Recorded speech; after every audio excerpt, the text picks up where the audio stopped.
there, this is Kimberly Wilson, and welcome to the 459th edition of Tranquility du Jour. Today, we'll be offering something new here, which is a best of Tranquility du Jour. And what that is basically returning to previous interviews that, since we go back about 14 years, I know many of you probably haven't heard some of these.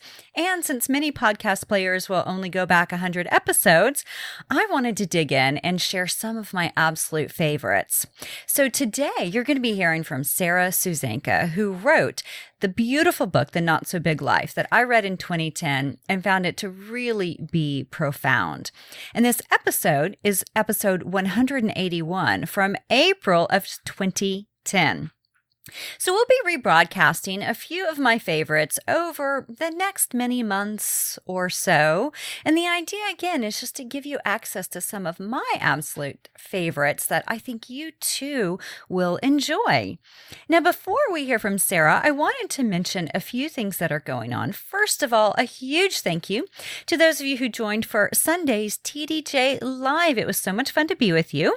And if you missed us live, there's a link in the show notes that you can find the download for the replay.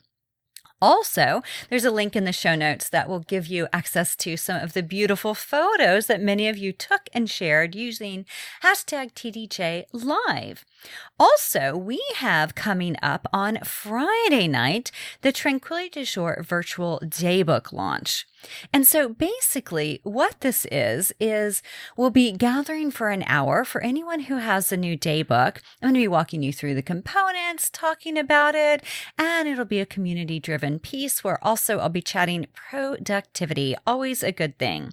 So again, that's June 28th at 8 p.m. And in order to join and get the invite, you'll want to fill out the daybook bonuses sign up. And that, of course, everything can be found over at kimberlywilson.com/daybook 2019.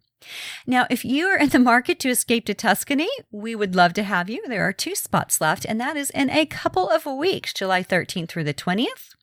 Also, I'm going to be up in Montreal, September 20th through the 22nd, teaching and helping out with their advanced teacher training. And then also a few things that I've just added. Those of you who are local or are willing to come on in, I'm going to be doing my writing salon, which I haven't offered since early this year, on October 5th. That's a Saturday, and the registration will be opening soon for that. Soon as in the next 24 to 48 hours. And then also my 4-week Tranquility Salon. So again, this one I haven't offered since January also. And this is going to be all the Sundays in October. And what's beautiful about this event is it's just a 4-week deep dive into mindfulness, self-care, dreams, and creativity. So there's a range of programming and practice and a lot of community. It's an intimate group of women that ranges from 5 to 8, and would love to have you if you are interested or available. And then also, finally, save the date for Pugs and Pints, which is our next Pigs and Pugs project event, and the last one of 2019, and that's going to be on Sunday, October 27th. So lots coming up in October. So here's Sarah, and I hope you too love this podcast.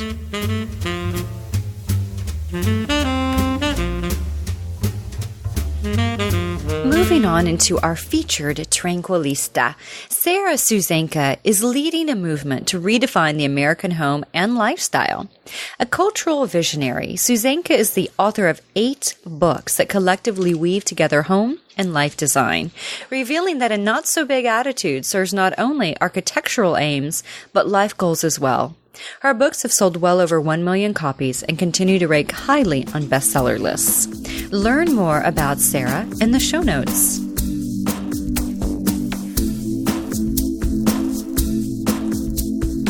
Welcome, Sarah. Well, thank you. I'm so glad to be here. It's such a treat to have you on the show. And as I was mentioning before we began recording, I learned about you randomly in a taxi cab in Mexico en route to dinner. And a woman just brought you up. And I think I must have mentioned that I lived in a small space. And she told me about your work. And so I came home, I Googled you, and I immediately had to have this Not So Big Life book that is in my hands. And it's absolutely phenomenal. Truly one of the best books I've run across in a long time. And so it's thank you. Absolutely. And I run across a lot of books, let me tell you, because I love books. So it's really a treat to have you on the show. And I would love to begin by just having you share a little bit about your background, which is very interesting, and then how it led you to write this amazing book. Well, I'd love to tell you the story. First of all, you may catch a little overtone of an English accent from now and then. I moved into this country at the age of 14 in 1971, and in many ways, it was a huge life-changing experience. In any case, it was this kind of shift of my entire world from somewhere that was, pretty orderly, and I went to an all-girls school and moved to a high school that was 3,000 students strong, and of course males and females, and it was just like I went through a mystical experience in that process, and it really woke me up to looking at things in an entirely different way than I ever had before. Even though I was only 14 years old, that's a pretty pivotal time in one's life, and it had an enormous impact on me. So at the time, I started to be really interested in two different things. One was the avenue that I've written about in 8 books now, the Not So Big House series, talking about how do we design houses that really fit us better.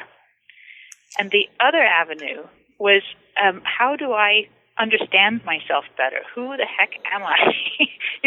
That sudden shift from England to this country had really made me aware that life is much more malleable than I would ever have imagined had I continued to live in England, I think. And so both of those interests have really drawn me through my career path. I ended up initially wanting desperately to become a writer, and my parents were, how shall we put it, less than thrilled by that idea at the age of, however old I was then, 15 or 16 years old. And so my father convinced me that I should wait until I had something to write about. And so I ended up pursuing another thing that I really enjoyed very much, which was design and ultimately architecture. And so I ended up with a very, very successful residential architecture business in Minneapolis and St. Paul. And as I described in The Not So Big Life, here I was with all this knowledge and realizing that I had something pretty important to say about how to design houses better. But I had absolutely no time in which to do that writing. I was, like so many of us today, just absolutely strung out on the numbers of things that I had to manage, and so I'd get home at the end of every day, late usually, just have enough energy to make dinner, and then sort of fall into bed and do the same thing the next day. And one night I did what I did oftentimes. I just read for a few minutes before going to sleep, and it was as though I got struck by a cosmic 2x4. I suddenly realized, oh my gosh, if I don't make a change in my life, if I don't make time somehow to write, this is going to be the way of things. I will always want to write and never have the time. And so even though I had no idea how I was going to make a shift, I ended up committing to finding time to write. And the next day, I looked at my schedule, which was jam-packed, and I realized that the only way I knew how to make time was actually to create a new client number and make myself into that client. So it sounds a little extreme, but it actually worked. I plugged myself into my schedule, and I can make it sound easy now, but it was like the most outrageous thing. At the time, I thought that my partners would be, angry and want to fire me, and that my existing clients would notice that I wasn't paying as much attention to them, all those fears. But of course, as I suspect you know well, when you absolutely commit to something, that you're passionate about, the universe supports you in ways that you couldn't possibly have imagined. And in fact, that act of beginning to write opened doors in so many places. And I didn't have to throw the baby out with the bathwater. I was still an architect, at least half time. And just discovered that people really were interested in what I had to say, and publishers came forward and all sorts of things that allowed me to begin writing. So the Not So Big Life book that you heard about and that you found is actually the story of how I came to write all of the books that preceded it. And then how I really started to live in a different way, much more mindfully. And the underlying story, which you're just beginning to understand, I think, is that really, ultimately, I've been a student of life for, probably since I was 14 years old, and have been learning how to engage everything I do in a more conscious way. I've had some incredible teachers, and this Not So Big Life book really helps any reader to understand how to start to implement some of those notions into their own lives. And I love the story, and you start with that in the intro, that this was your aha moment, which I think That's many right. people listening to this would be like, oh, I've had many of those, but I didn't know what to do. Yeah. And you do lay it out nicely in the book. So my question for you is, what do you think is the first step? I mean, you start the book with talking about noticing what inspires you and, recognizing what isn't working. So can you talk a little bit about that and some steps that maybe some of our listeners who recognize that their lives aren't quite working, or they're just not quite what they want them to be because they have dreams that they're unable to fulfill due to day-to-day minutia that you mentioned. Right. Well, there's two aspects to this. One is to recognize what brings you joy. The whole point behind pursuing a passion is even not so much the passion itself, but the fact that when you're passionate about something, you're much more likely to be present in what you're doing. And it's the presence that matters. So if you don't know what your passion is, don't sweat it. Just understand that when you find something that you enjoy doing, find time to pursue that thing more. Because in presence, you will become more and more of the potential that you have within you. The other part is that we have within our lives so many things that seem in the way of finding the time to do the things that we long to do. And I actually use the metaphor throughout the book of a house remodeling. I'm an architect, so I think about these things, and our lives need a remodeling just as much as our houses. Most people understand that when they remodel a house, you often have to remove a wall or widen an opening so that you can see from one room to another. Open it up a bit so that you get more of a sense of space. And in our lives, we absolutely need the same kind of remodeling moves. We need to open things up a bit so that there's more connection, for example, between who we are at home and who we are at work, so that we can live more integrally, that we have a sense of clarity about who we are. We're not constantly shifting from character to character depending upon who we're interacting with. So there's in all of our lives old tapes that play, old conditioned patterns that are running our behavior.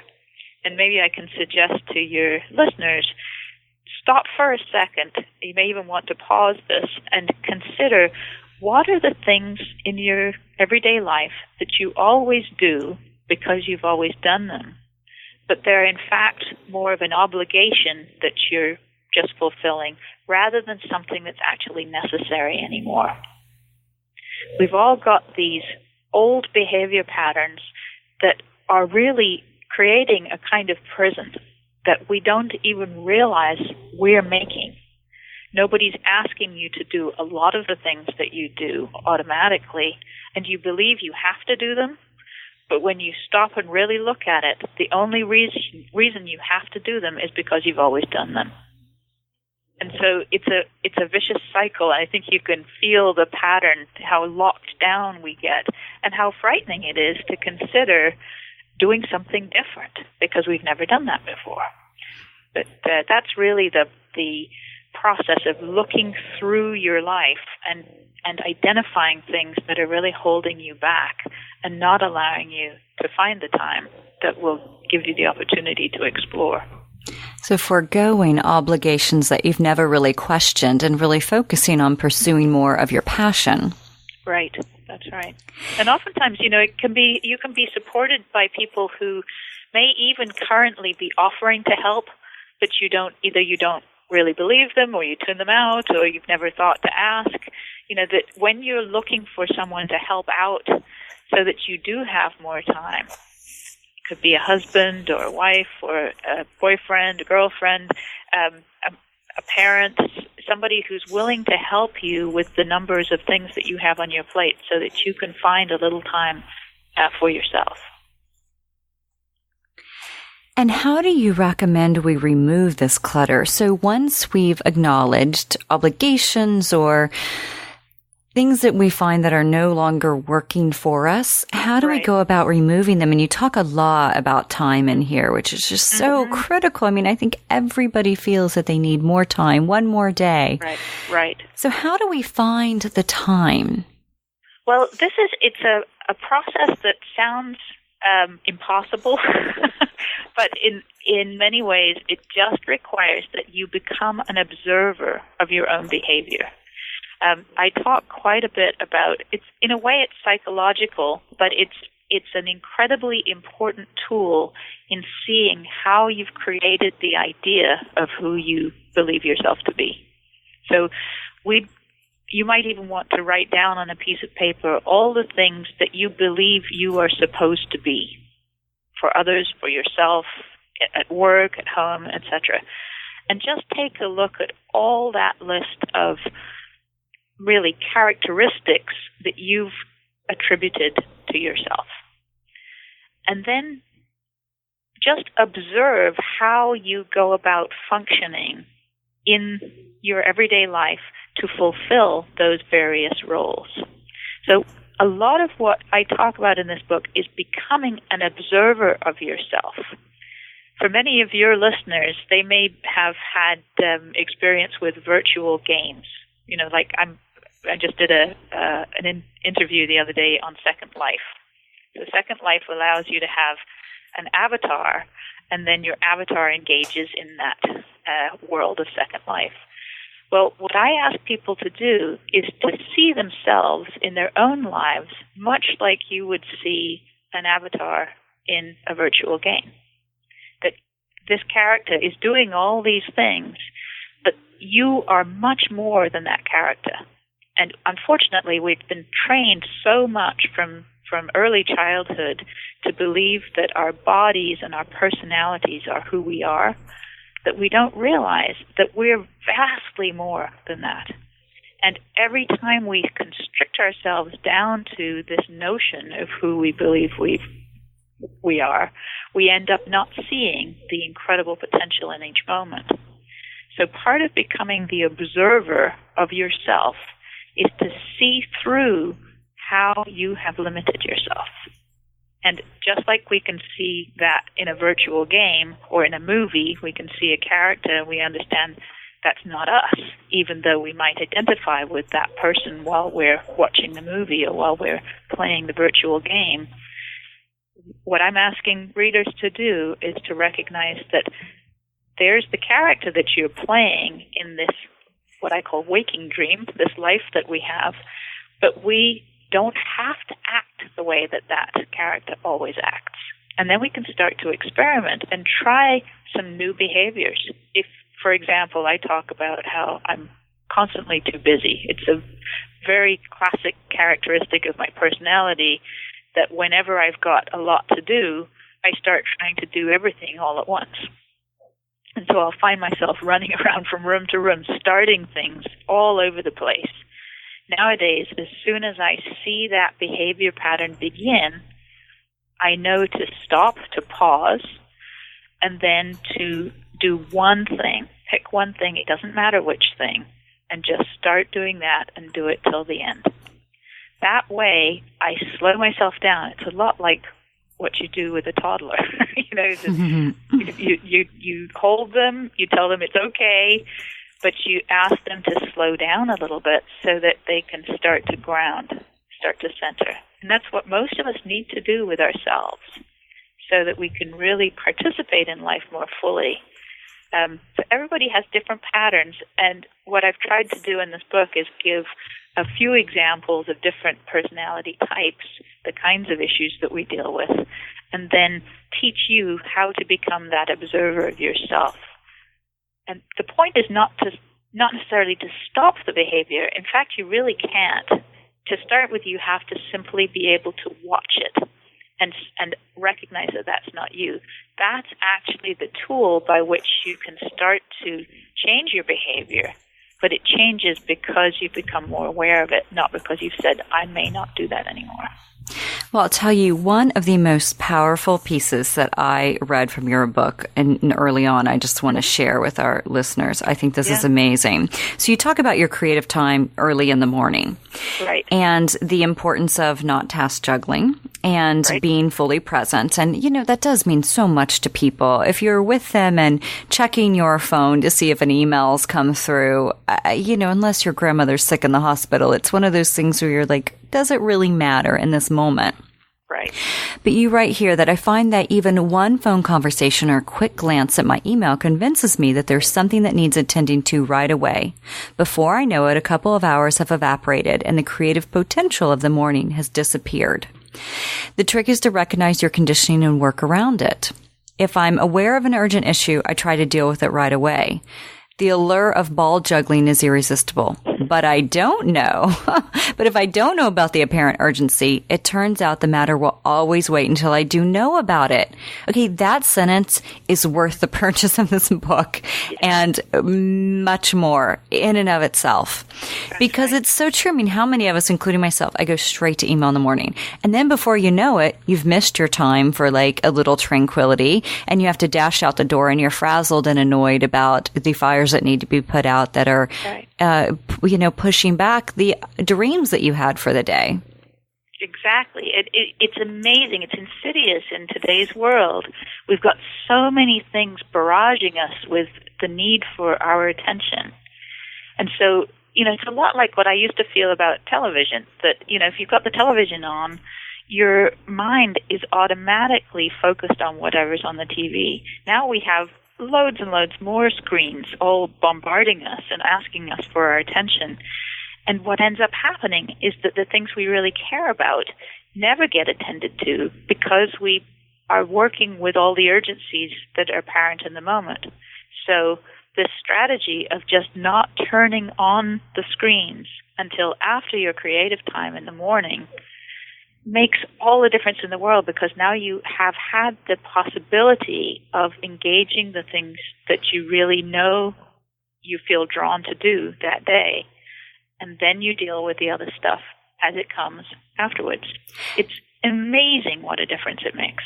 And would you say, is morning time supposed to be the creative space for most people, or is this just what you found that worked for you? This is for me, and I know there are nighttime people who work much better, much more effectively in the evenings. And although I can't say that the same technique would work, I'm guessing it would. I'm guessing, have your evening meal and then keep all the other screens off and do whatever it is that you want to do, whether it's art or writing or whatever the creative endeavor of the day is.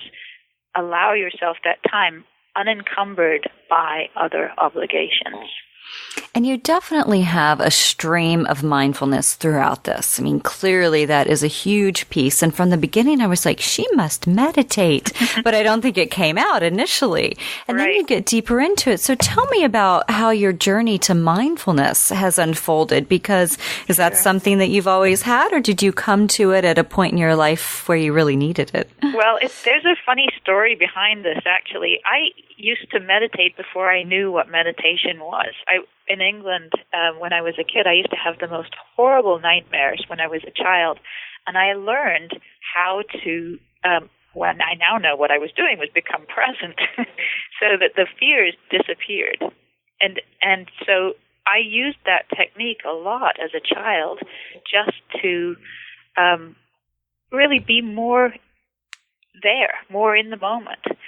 And then I ended up taking TM, Transcendental Meditation, when I was 19, and they taught me how to meditate, and I thought, well, I do this. It was like I had somehow stumbled into this technique, and so I already was a fairly practiced meditator, as it turns out. And I've done a lot of different practices over my life. I mentioned this in the book further on in the chapters, that I've worked with a number of what I call teachers in the art of living more consciously. Some people would call them a spiritual teacher, but interestingly enough, the people that I've worked with have not been part of a particular tradition, such as Zen or Tibetan Buddhism, or some of the ones that we're familiar with. Although I've certainly been influenced by those. The teachers I've worked with most closely have been steeped in many of the key traditions throughout the world and have taught from I call it the sort of the root teachings. If you pare away all the dogma and just focus on what is the core teaching of these different spiritual traditions, that's what I've learned from. And so at their core, all these things understand that there is truly only one being that is seeing through all of our eyes and experiencing life through all of these eyes. And so we are absolutely connected with that, however you want to think about it, that being, that divinity, that supreme self. And the more we can learn to peel away the things that restrict us and make us unable to recognize that connection with the one, the more capable we are of being the full potential that we have as human beings. And so that's the core that's really underlying the book, and it comes through as mindfulness, as a way of being in the world and being in your life in a much more conscious way. And what does a typical day look like for you? How are you able to infuse this into your everyday? Well, I live on one hand very differently than a lot of people, and another way very similarly. I have a job. I happen to be the owner of my own business, so I have more flexibility. And one of the things that I've learned, actually probably right about when I started writing The Not So Big Life, I've found that if I spent an hour or so exercising, reading, meditating first thing in the morning, have some breakfast after that, and then do my creative time. And for me, I do it at an odd hour. I do from 11 to 1:30 is when I write or do the creative effort of the particular period. And then I have lunch with my husband and my assistant Marie, who we work out of our house. And then in the afternoon, I do all the things like we're doing right now, the interviews, the following up on email, doing phone calls that are necessary, etc. And we actually end our work day at 7. So we work basically 11 to 7. And don't ask me why that structure seems to have worked, but it works really nicely for me, so that I've got the flexibility that I'm able to do that. So the morning is really very contemplative, setting the stage for that creative time. So you still continue that, and you continue to write more books. You mentioned 8 that you've written in this series, which is That's so right. Impressive. That's right. So, there's 8 in the Not So Big House series, and then the Not So Big Life, which is basically the 9th book. And will you do more with the Not So Big Life, or do you feel like your focus continues to be the architecture books? Now, I think for right now, the architecture series is complete, and right now I'm planning on writing more in the Not So Big Life vein. They may not all have not so big in the title from here on out. I feel like it's maybe time for a change of name. But I've got a lot of different books in my mind right now, actually, that I'm trying to decide which one is the next best book to put down on paper. So we'll see. Keep your eyes trained. Actually, if people go to notsobiglife.com, I write and blog about what my activities are, and I'm pretty sure I'm going to write a blog soon about the various books that I've got bouncing around in my head. I'd love to hear what people think, what they'd like to read. Oh, I'd love to give feedback. I just adore this book, and I'd love to see Not So Big Life 2 and 3 and 4. I just think you've really captured what so many people, at least that I know, are really struggling with. And, and it definitely goes along with the whole notion of, we need a bigger house so we can put more stuff in it, so we can put other stuff in storage that we no longer want, but we want to keep it around, but we don't want it in our house. And, it's crazy. Well, that's the parallel, and I think the reason that this is powerful as a metaphor, thinking about the life remodeling and the house remodeling, is that we all understand, I think, to these days, that we've accumulated so much stuff in our houses that we keep either having to build a bigger house or something. We don't really know what to do. We keep making more and more and more, and it's the same thing with our lives. We end up accumulating more and more activities and more obligations and more busyness, and it doesn't satisfy. There's something deep down that knows this is not the right answer. And so what I try to do, just as in house design, I've tried to bring people back to what really matters. What do you really truly care about? What do you know in your heart you long to do? And start to pay attention to that, because that will be the compass that allows you to move closer and closer to that true potential that we all have within us. I love it. So beautifully said. And any final thoughts you'd like to share with our listeners on how to live the not so big life and really make room for what matters? Well, there's a fairly active community at notsobiglife.com of people who are really engaging this book. If people explore the website, you'll discover that for each chapter, there's a community forum, so that people who are engaging the material in that chapter are conversing with one another, and I'm, pretty strong participant in that community, so that I can help steer people to resources that they might find useful. And in fact, there's almost another whole book of exploration on the website. If you start to read, you'll really begin to see what the possibilities are. And then there's also, from time to time, workshops, lectures, that sort of thing. And if you join my Facebook page, or if you subscribe to my email list, you'll find out more about those things as they're happening. Beautiful. And we'll definitely put links to this. And you're also on Twitter. I am indeed, yes.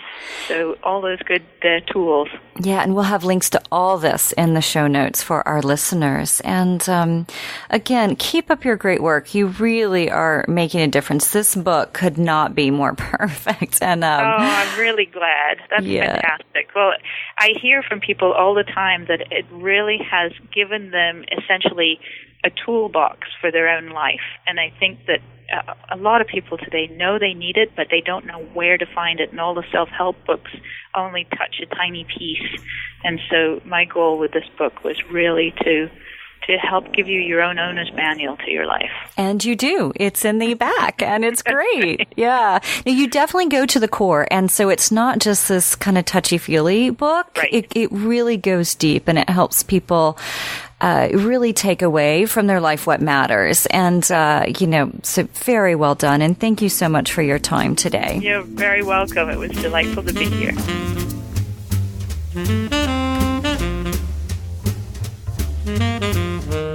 savvy sources. So there's a link to the original podcast from April 11th, 2010, number 181. So there's the show notes for that. There's also a link to the Summer TDJ live recording, a link to the Summer TDJ live gratitude page, which is filled with your beautiful photos. And then finally, a link to my ballet debut.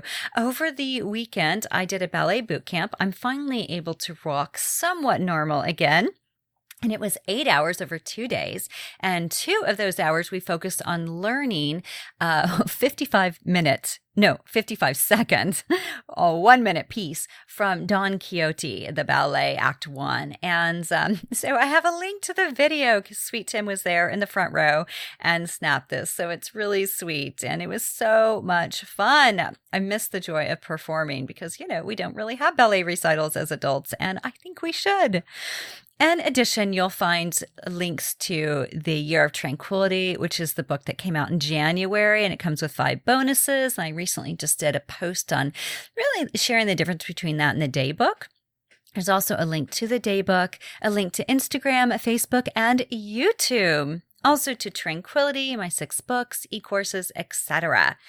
And finally, just a heads up that Sunday is my birthday. So I'm going to be consuming a lot of vegan cupcakes over the next few days. Tim made me strawberry cupcakes with strawberry icing. So I'll be sure to share the recipe for that.